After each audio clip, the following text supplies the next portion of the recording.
Fim da tarde de 10 de junho de 323 a.C., no palácio de Nabucodonosor II, em Babilônia, depois de vários dias sofrendo com uma doença desconhecida, morria ali Alexandre o Grande, uma das pessoas mais conhecidas da história. Apesar de existir um vasto registro tanto da vida de Alexandre, do contexto que ele vivia, como de suas campanhas militares, não podemos dizer o mesmo a respeito de sua morte.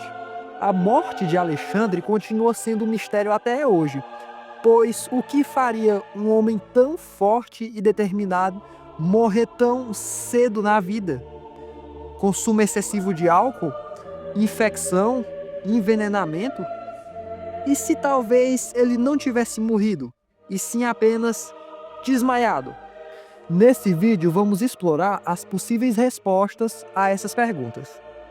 Os relatos dos antigos historiadores sobre a morte de Alexandre falam de dois sintomas principais: uma dor abdominal intensa e uma febre que não passava, só piorava. Então vamos às teorias. Primeira teoria: consumo excessivo de álcool. Vários escritores antigos concordaram que a doença de Alexandre surgiu durante ou após uma noite de bebedeira na corte real em Babilônia.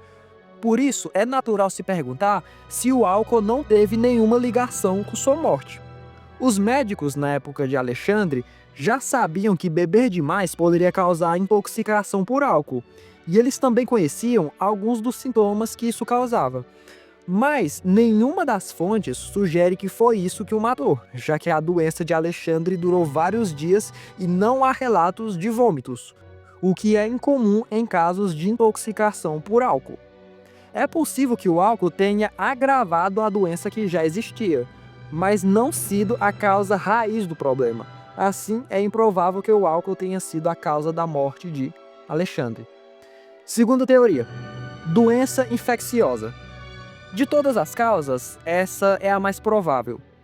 O estresse causado por anos de campanhas militares, viajando por distâncias tão grandes, com certeza deve ter enfraquecido o sistema imunológico de Alexandre, o tornando vulnerável a uma série de doenças. Três se destacam. Primeira, a VNO, vírus do Nilo Ocidental. Plutarco relata a morte em massa de pássaros em Babilônia. Os pássaros atuam como hospedeiros da VNO, o que poderia indicar o surto da doença na região. E Alexandre poderia ter sido infectado por um mosquito que contraiu a doença de algum pássaro. Porém, os sintomas dele não indicavam a VNO. Febre é o único sintoma compartilhado entre as duas doenças, além de que infecções por VNO causam delírio e confusão, algo não visto nos sintomas de Alexandre. Outro candidato é a malária, a maior chacina de seres humanos da história. A malária era endêmica na Mesopotâmia. O rio Eufrates, onde Alexandre se banhou inúmeras vezes, provavelmente era infestado por mosquitos transmissores de malária.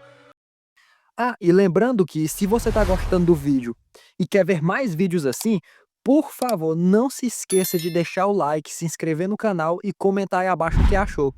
Não custa nada para você, mas me ajuda muito. Prosseguindo. Muitos dos sintomas apresentados por Alexandre podem ser diagnosticados como malária, a piora na febre, a perda de funções corporais, mas ela não explica a dor abdominal que Alexandre sentiu antes de morrer.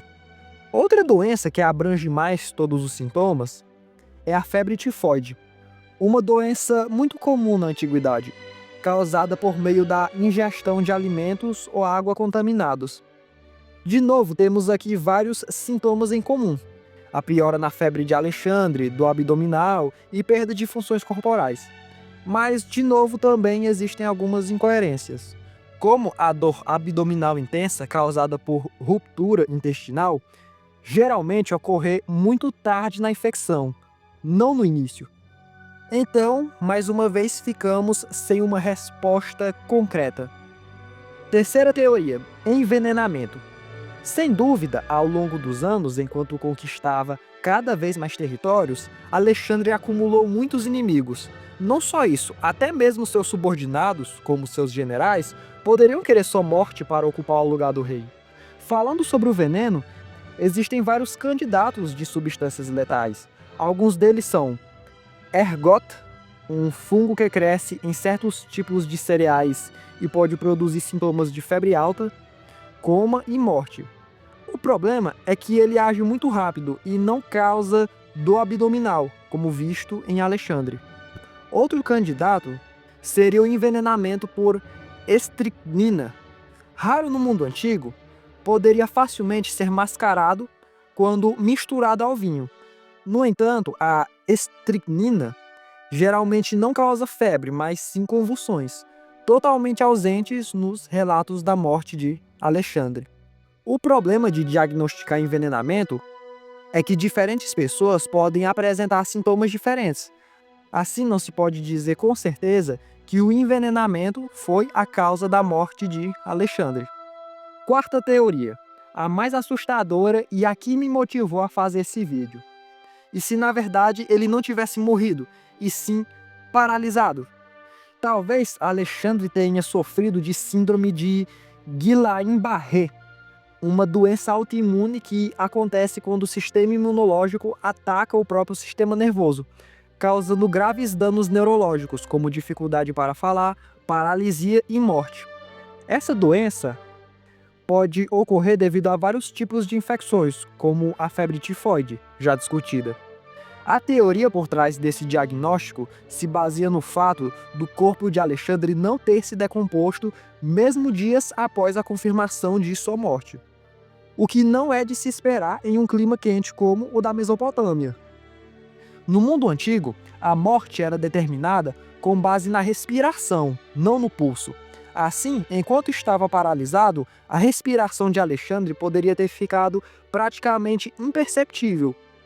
Imaginar que Alexandre poderia estar consciente, percebendo tudo ao seu redor, enquanto todos o tratavam como um cadáver, é de fato perturbador. Mas, de todas as alternativas, de fato a mais provável é que tenha sido malária ou febre tifoide. Mas diz aí, o que você achou dessas teorias? Comente aí abaixo. Era isso, espero que tenham gostado e até o próximo vídeo, tchau!